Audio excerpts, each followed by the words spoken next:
안녕하세요. 고릴라TV 구독자 여러분, 박창민입니다. 주식 콜센터 통해 여러분들이 올려주신 사연들 소개를 해드리고요. 그 안에서 우리가 바라봐야 될 체크 포인트, 투자 포인트와 함께 투자 전략까지도 함께 고민을 하고 있죠. 오늘은 주 안젤라님께서 올려주신 사연 소개를 해드리려고 합니다. 바로 HMM인데요. 아무래도 오랜 기간 또 하락했던 만큼 또 낙폭도 제법 커요. 사연을 소개를 해드리자면 HMM인데요. 수익률 마이너스 53%예요. 정리하기에 너무 큰 거라 많이 고민이 됩니다. 라고 문의 주셨습니다. 일단 HMM, 피크 아웃에 대한 부분 자체는 어느 정도 주가에 많이 녹아있다고 생각을 하고 있습니다. 보시면요. 주가가 5만 1,000원까지 거침없이 재작년 5월, 2년 전에 올라갔었고요. 그리고 나서 재작년 하반기 유독 하락을 했었고, 그리고 작년 횡보하는 모습이 좀 나타났었죠. 크게 보면 이런 거예요. 주가는 2,000원부터 5만 1,000원까지 거침없이 올라갔습니다. 특히 하이라이트는 20년도에 코로나 상황으로 인해서 완만하게 올라갔었고, 이는 거의 모든 주식들이 거의 그런 모습이 나타났었죠. 이때까지만 하더라도 주가는 만원 언더에서 머물고 있었어요. 7,000원대. 즉 2,000원에서 7,000원 많이 올랐지만 여타 다른 종목들도 두세 배씩 많이 올라갔으니까요. 이건 어느 정도 이해가 되는 거죠. 하지만 이때서부터 급등이 나타납니다. 상위 컨테이너 운임지수가 이때 작년 1월경에 5,100대 넘어까지 올라갔었고요. 운임 자체가 급등을 했었고, 그때 이제 뭐 셧다운 걸리고 운송이 안 되고 이런 상황 속에서 운임 자체 엄청나게 올라갔었죠. 그러면서 작년에는 거의 한 10조 원 가까운 돈을 벌었습니다. 하지만 주가는요, 이를 선반영을 해가지고 이미 재작년 먼저 올라간 이후에 재작년 하반기부터는 이제 피크 아웃에 대한 우려 때문에 먼저 빠지기 시작을 해버려요. 그리고 22년도에는 옆으로 횡보하는 모습이 나타났습니다. 오르락 내리락 하는 모습 자체가 좀 포착이 되었었죠. 그러다가 그 이후에 추가적으로 레벨 다운되었고요. 보시면 아시겠지만 그 박스 하단이라고 할 수 있는, 그러니까 가격으로 따지면 한 2만 3천원 전후, 거기에서 한번적으로 추가적으로 레벨 다운된 이후에 지금 현 시점에서는 오르락 내리락 하면서 크게 봐서는 횡보하는 모습이 다시 한번 나타나고 있습니다. 즉 급격한 상승, 21년도 기점으로 해가지고 급격한 상승, 그리고 피크아웃에 대한 우려 때문에 급격한 조정, 그리고 이내 경기 침체에 대한 우려, 운임 빠지는 모습, 중국 셧다운 이런 부분이 뒤늦게 나타나면서 횡보, 하락, 횡보 하는 모습이 나오고 있고, 지금은 매각 앞두고 있는 상황이죠. 일단 주가 흐름 보기에 앞서서 주가 흐름과 함께 실적부터 먼저 체크를 해보시면요. 실적이요. 변동성이 유독 커요. 그렇기 때문에 시클리컬, 경기 민감주라고 표현을 하죠. 경기 상황이 좋아지면 급격하게 실적이 개선이 되었다가 경기가 안 좋아지면 또 꺾이는 모습, 이런 부분이 계속 나타나고 있는데, 보시면 20년까지는 코로나 이전까지만 하더라도 9,800억이었다가 코로나 때 7조 3천억, 9조 9천억까지 급격한 퀀텀 점프를 해버립니다. HMM 살리기 위해서 해양진흥공사랑 산업은행 쪽에서 대규모 자금을 투입을 했었죠. 그러면서 이제 연구체 가지고 있는 것만 하더라도 2조 7천억에 달하는데, 이 부분이 이제 전환이 될 수 있다는 우려감이 있어요. 보시면 작년에 10조 원이었음에도 불구하고 영익 9조 9,500억, 당기순이익 지배주주 순이익이 10조 원인데 지금 8조 5천억, 8조 5천억이에요. 그러면 작년도 기준 실적과 시가총액을 비교해보면 PER 자체가 1도 안 되는 이런 모습이 나타나고 있죠. 하지만 피크아웃 친 이후에 올해 1분기 3천억, 그리고 2분기 추정치는 2,600억에 불과합니다. 이것도 더 낮아진다는 얘기가 있어요. 그리고 지금 당장은 실적보다는 매각이 더 우선이죠. 즉 주가의 중요한 하나 반등의 트리거는 결국 실적보다는 결국은 매각, 그에 따른 또 합병하는 기업의 시너지, 이런 부분을 노려봐야 될 것 같습니다. 상반기 추정치가 5,600억인데 하반기 이런 것들이 대략 1조 700억이면 약 5천억 정도로 상고 하저 정도를 얘기를 하고 있는 것 같고요.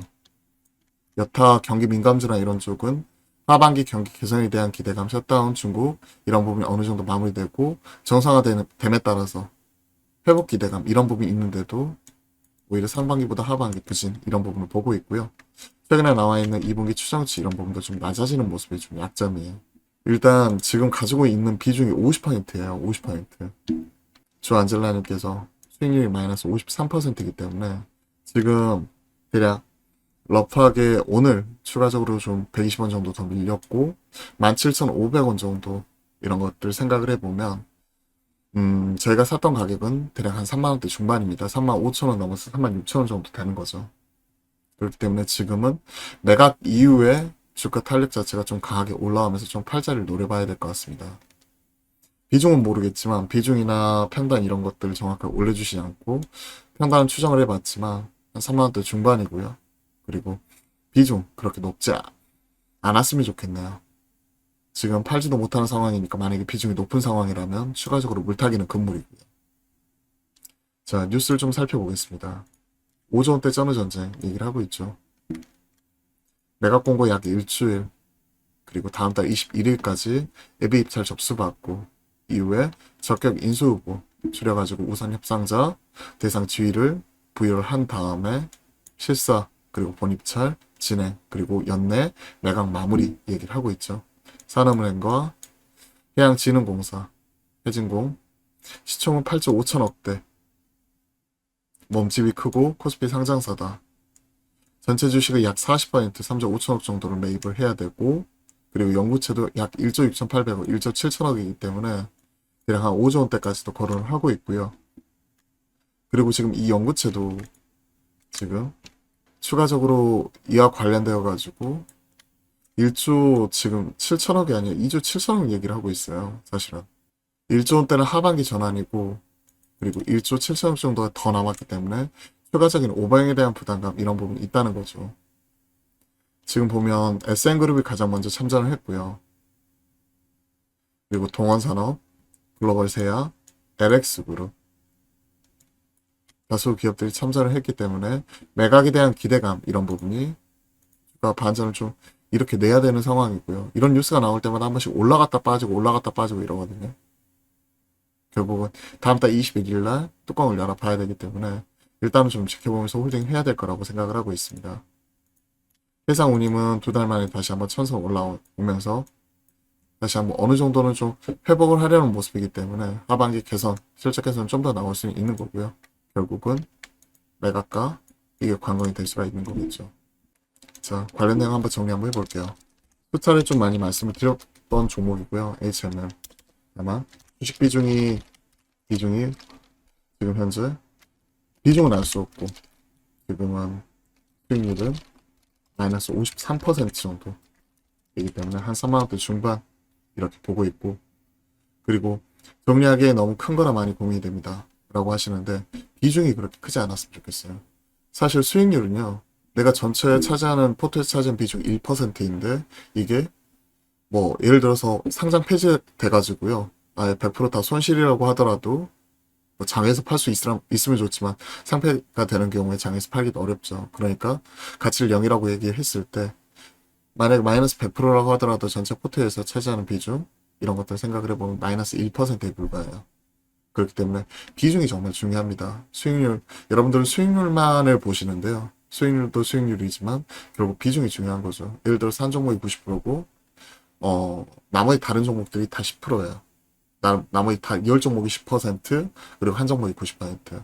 그러면 아무리 10종목이 뭐 급등 뭐 이런 부분이 계속 나온다고 하더라도 포트 전체의 수익률은 이 한 종목에 따라서 왔다 갔다 할 수밖에 없겠죠. 결국은 비중 문제입니다. 수익률 마이너스 53% 비중을 알 수가 없기 때문에 일단은 홀딩하면서 지켜보고요. 언제까지? 21일 매각 공고 마무리되고 우선 협상 대상자 선정까지는 좀 관망하면서 지켜보는 형태로 좀 체크를 하도록 하겠습니다. 실적 같은 경우에는 지금 시장에서는 크게 기대하진 않고 눈높이 많이 낮아 있는 상황.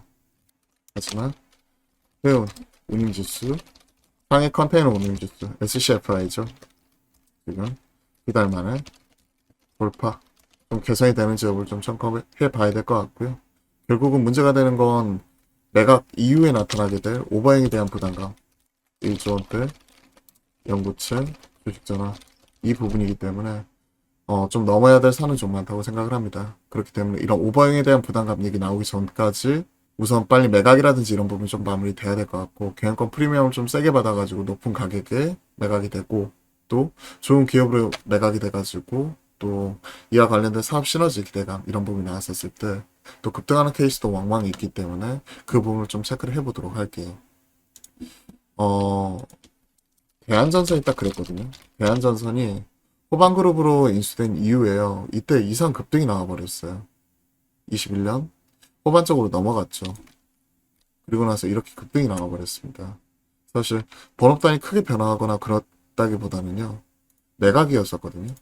대한전선, 호반건설, 호반 쪽으로, 호반 그룹이죠. 이때 매각 이후에 호반 인수 2년 이러죠. 2년 정도 지났죠.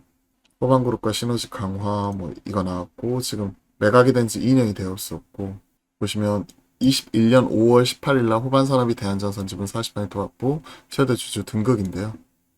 이때 보시면 21년 5월 달 그리고 6월 초까지 완전 급등을 해버리죠. 6월 중순 6월 초까지 완전 급등을 해버리고 그 이후 하락을 했는데 이런 M&A 관련해가지고 기대감 이런 부분이 또 주가 어디로 튈지 모르는 또 이런 흐름을 만들어낼 수 있기 때문에 이 부분을 좀 체크를 해보도록 할게요. 자, 결론. 일단 홀딩 내가 지금 마이너스 53%니까 현실적으로 대응하기 어렵고 추가적으로 또 비중 확대보다는 일단은 건망하면서 매각 과정 점검 그리고 앞에서 호방건설 뭐 이런 부분처럼 주가는 또 어디로 튈지 알 수 없는 럭비공 같은 게 바로 이런 M&A 쪽이기 때문에 이런 주가가 오버슈팅 하기를 좀 기대해 보도록 하겠습니다. 좀 세게 튀어줘야 될 거라고 생각을 해요. 좀 세게 튀어줘야 될 거라고 생각을 하는데 일단은 좀 가야 돼. 기름 워낙 많이 남았기 때문에 현 시점에서 좀 체크를 하면서 또 사연 올려주시면 중간중간 관련된 내용도 업데이트하면서 소식도 전달 드려보도록 하겠습니다. 자, 오늘은 주식콜센터에서 HMM 점검을 해봤는데요. 도움이 되셨다면 구독, 좋아요 한 번씩 눌러주시고요. 그리고 매주 화요일과 목요일은 화음칸 소통을 통해 여러분들과 실시간 스트리밍 소통 방송하죠. 오후 12시 30분에 여러분들과 또 이런 조그마한 질의응답 서비스 투자 아이디어 살 수 있는 종목들 계속 찾아드리니까요. 많은 참여와 관심 부탁드려보도록 하겠습니다. 그럼 오늘 오후장도 화이팅입니다.